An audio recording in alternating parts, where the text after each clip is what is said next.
चाहे वो प्राप्त कर सकती है। पातिव्रत धर्म में बड़ी भारी सामर्थ्य है।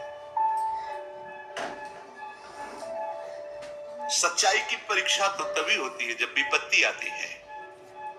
तुम धैर्यवान हो, तुम धर्मात्मा हो, तुम हमारे मित्र हो या तुम हमारे अर्धांगिनी हो, इसका परिचय तो तभी मिलता है जब विपत्ति हो।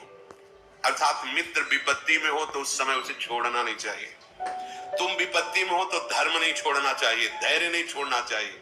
अगर पति विपत्ति में है, बहुत संपत्ति अपहरण हो गई, ऐसे पति का किसी भी तरह से मन न दुखावे कि अब आपके पास तो कुछ रह नहीं गया, हमारी आप कामनाओं को पूर्ण नहीं करे।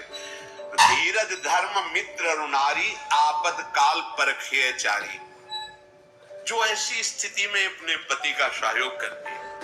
वनवास हुआ, सियाजू ने ना तो जनकपुर का सुख स्वीकार किया ना अवधपुर का। कहा जहां प्रभु श्री राम के चरण, वही मुझे करोड़ अयोध्या जैसा सुख मिलेगा। यदि कोई स्त्री अनुसुईया जी उपदेश करें सिया जी को, अपने पति का किसी कारणवश अपमान, धन नहीं है, उतना विद्वान नहीं, उतना ज्ञान नहीं, और तुम्हारे ही कर्मवश तो तुम्हारा पति बना है, उसका अपमान, पातिव्रत धर्म की यहां चर्चा करें। क्योंकि सबसे बड़ी पतिव्रताओं में शिरोमणि है श्री अनुसुईया जी, जिन्होंने भगवान हरि हर और ब्रह्मा को 6-6 महीने का बालक बना दिया अपने पातिव्रत धर्म से। वो कह रहे हैं कि पति का अपमान न करें, अपने भगवान के समान समझे। यहाँ पातिव्रत धर्म की चर्चा प्रपंच की नहीं, बात यहाँ बहुत अध्यात्म की चरम ऊंचाई की बात करें अनुसुईया जी, इसको लौकिक में घसीटोगे ना तो ये तर्क वितर्क के सब। अगर हमारा इष्ट धर्म जोर का है ना तो सामने कुछ हो ही नहीं सकता। इसका प्रमाण हम तुम्हें देते हैं। जालंधर राक्षस और वृंदा सती परम पवित्र चिदानंद भगवान को पति वरण करने के लिए तपस्या कर रही। देवर्षि नारद जी आए, तुम्हारा क्या उद्देश्य है? तो वृंदा ने कहा हमारा उद्देश्य है भगवान श्री हरि को पति रूप में प्राप्त करना। तो उनका पहले तुम्हारे पातिव्रत धर्म की परीक्षा होगी, तुम एक निष्ठ हो कि नहीं, तो आज्ञा कीजिए। उनका जालंधर को पति रूप में स्वीकार करके और पातिव्रत धर्म को आप प्रमाणित कीजिए, नारायण तुम्हें पति रूप में प्राप्त हो जाएंगे। कोई भी बड़े से बड़ा देवता जालंधर का बाल बांका भी नहीं कर पाया। क्यों? क्योंकि सती अपने सतीत्व में, सब देवताओं ने विनय की कि वैसे आराधना तो आप ही को पति रूप में प्राप्त करने की थी, नाथ आप स्वीकार कीजिए, नहीं तो जालंधर का आतंक, राक्षस और पतिव्रता वृंदा, वही तुलसी जी के रूप में और शालिग्राम के रूप में श्री हरि। आज भी उनका ब्याह किया जाता है, पूजन किया जाता है, तुलसी जी चढ़ाई जाती। जब हम किसी को इष्ट मान लेते हैं तो उसमें दोष दृष्टि नहीं होती, और जब हमें प्यार होता है ना तो उसका दोष भी गुण ही नजर आता है। और सच्ची बात है कि सबके हृदय में भगवान बैठे। यदि हमारी निष्ठा है तो तुम हिल नहीं सकते, हमारी निष्ठा के विपरीत नहीं चल सकते। जब भगवान नहीं चल पाते तो तुम तो इंसान हो। ये था माम प्रपद्यन्ते तास्ते, मेरे लाला बनकर घुटने के बल हमारे आंगन में चलो तो अनंत ब्रह्मांडों का पिता घुटनों के बल चल रहा है नंद बाबा के आंगन में या महाराज दशरथ जी के आंगन में। मंगल भवन मंगल हारी, द्रवहु दशरथ अजीर बिहारी। दशरथ जी के आंगन में विचरने वाले, कैसी लीला।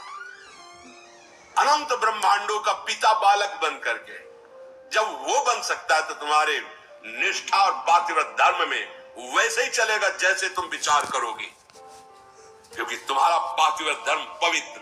हमारा क्या होता है कि हम दूसरों के दोष फटाक से बोल देंगे। बैक में आप दृष्टि घुमाओ अपने ऊपर, तब लगेगा वो तो कम है। अगर हमारी बात खुल जाए बहुत ही हम गलत हैं। संत सदैव सत्य स्वभाव वाले साधक उपासक बाहर नहीं देखते, अपने अंदर देखते। अपने दोषों को मिटा दो तो बाहर केवल भगवान या दूसरा कोई है ही नहीं। श्री अनुसुईया जी बड़ा सुंदर गृहस्थी में स्त्री शरीर पुरुष शरीर धारण किए, इनको भगवत प्राप्ति का सहज उपाय बता रहे। और है ऐसी सामर्थ्य, ऐसे लिए स्त्री के लिए एक सुदृढ़ भगवत प्राप्ति का मार्ग है, जो घर परिवार में रह रही अपने पति में भगवान की भावना करना। मेरे पति ही मेरे भगवान हैं, ऐसी भावना से आठों पहर उनकी आज्ञा में रहना। जैसे कोई प्रश्न कर सकता है कि अगर पति ही दुराचारी हो तो शास्त्रों में वर्णन किया गया है कि आप अपने भाव रखिए और फिर विधान जैसा होगा अपने आप दूरी बना दे, क्योंकि आप और आपके पति के बीच में भगवान का भाव है ना, वो संभाल लेंगे, वो आपको बचा लेंगे, वो आपको दूर कर देंगे। ऐसा भी हो सकता है। अलग अलग मायाकृत रूप है और आंतरिक भाव में जाएंगे जब विचार पे, तो आपके ही कर्म का फल भुगताने के लिए ऐसा स्वभाव वाला पति दिया गया है, ऐसी भावना। तो हमारे कर्म निश्चित, अपने कर्म के प्रभाव से ही पति का वरण होता है। जैसे हमारे कर्म गायत्री के अनुष्ठान के द्वारा गायत्री जी को प्रसन्न करके जो कन्या प्रकट की थी, उनका नाम सावित्री जी हुआ था।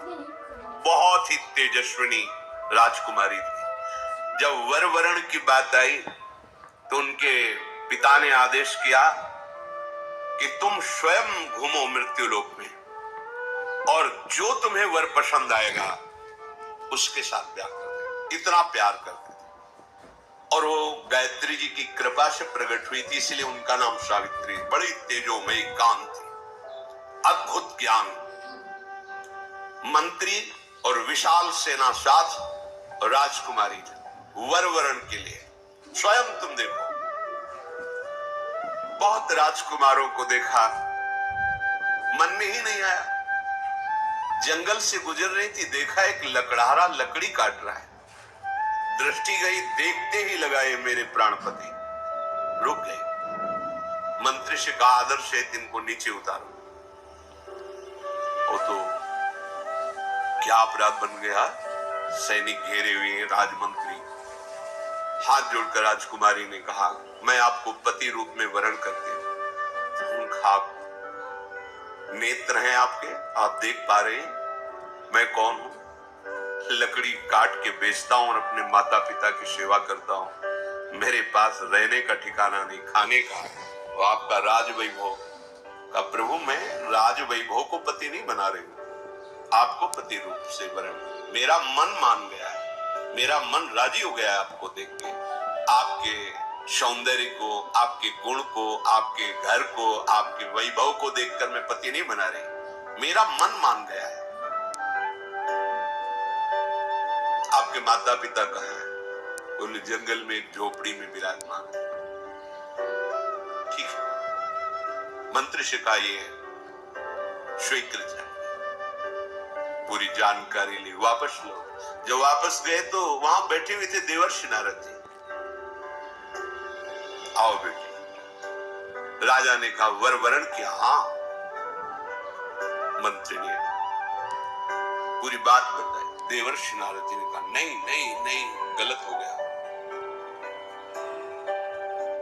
तो बोले आप यही देख के तो कह रहे होंगे ना कि घर नहीं है, संपत्ति नहीं है, तुम राजकुमारी हो, कैसे निर्वाह होगा? ये सब मैं जान रही हूं, नहीं है उनके पास। बोले नहीं, एक बात और है, वो ज्यादा दिन जीवित नहीं रहेंगे। 1 वर्ष में उनकी मृत्यु का योग है, वो मर जाएंगे। बहुत है, ये देखो, निष्ठा देखो, बहुत है 1 वर्ष। अगर मैं एक दिन भी उनके नाम का सुहाग भरने को पा गई तो आज जीवन निर्वाह कर जाऊंगी उनके लिए। कैसा हमारा देश यति और सतियों का देश है। जैसे एक सन्यासी सर्वत्यागी, ऐसे साफ सुख की भावना केवल अपने पति में निहित करके भगवान को रिझा लिया। ये वो पातिव्रत धर्म है। अब सब भगत ही थोड़ी होते हैं, सब धर्म से ही थोड़ी चलते हैं। नारद जी बहुत प्रसन्न।